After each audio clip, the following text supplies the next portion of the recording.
Hello everyone, কী অবস্থা সবার? আশা করি সবাই ভালো আছো। আমিও অনেক ভালো। আজকে আমি শেয়ার করব দুপুরের মেনু। তো দুপুরের মেনুতে ছিল মাটন। এখানে প্রায় ১.৫ কেজি মাংস ছিল। তো আমি প্রথমে পেঁয়াজ কুচিগুলো দিয়ে নিয়েছি, দেন সরিষার তেল ইউজ করেছি। এখন আমি একে একে সব মশলা দিয়ে নেব। প্রথমে লবণ দিয়ে দিলাম, তারপর দিয়ে দিচ্ছি শুকনো মরিচের গুঁড়া। এখানে আমি প্রায় ৪ টেবিল চামচ শুকনো মরিচের গুঁড়ো ব্যবহার করেছি।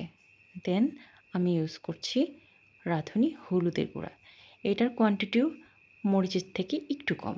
এরপর আমি ইউজ করেছি জিরার গুঁড়া। জিরার গুঁড়া আমি এখানে প্রায় ২ টেবিল চামচের মতো ইউজ করেছি। ধনিয়ার গুঁড়া ইউজ করেছি ১.৫ টেবিল চামচ। গরম মশলার গুঁড়া ইউজ করেছি ১.৫ টেবিল চামচের মতো। ছোট ছোট টিপসের জন্য রান্না কিন্তু ভালো হয়। এরপর আমি একে একে আদা রসুন বাটা দিচ্ছি।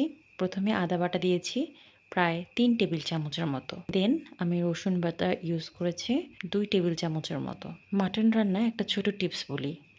মাটন রান্নায় অবশ্যই রসুনের চেয়ে আদাটা একটু বেশি ইউজ করতে হবে, কারণ মাটন থেকে একটা স্মেল আসে, সেটা অনেকটাই রিডিউস হবে। তোমরা এক্ষেত্রে আরেকটা কাজ করতে পারো, টক দইটা ইউজ করতে পারো, দেখবে ব্যাড স্মেলটা একদম চলে গেছে। যাই হোক, এখন আমি সুন্দর করে সবগুলো মশলা উপকরণ হাতে মাখিয়ে মেরিনেট করে রাখছি। এটা আমি মেরিনেট করে রাখবো প্রায় আধা ঘন্টার মতো।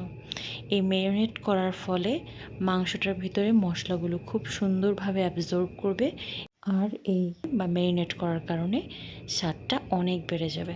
রান্না তো আমরা সবাই করতে জানি, কিন্তু একজনের রান্না ভালো আর একজনেরটা তেমন একটা ভালো হয় না। কেন? কারণ টিপস জানতে হয় এবং মেজারমেন্ট ঠিক রাখতে হয়। যাই হোক, তেলটা একটু কম মনে হচ্ছিল, আমি আবার একটু দিয়ে নিলাম। এই মেজারমেন্টে রান্না করে দেখবে স্বাদ অনেক বেটার হবে। ভালো থাকো সবাই, ধন্যবাদ।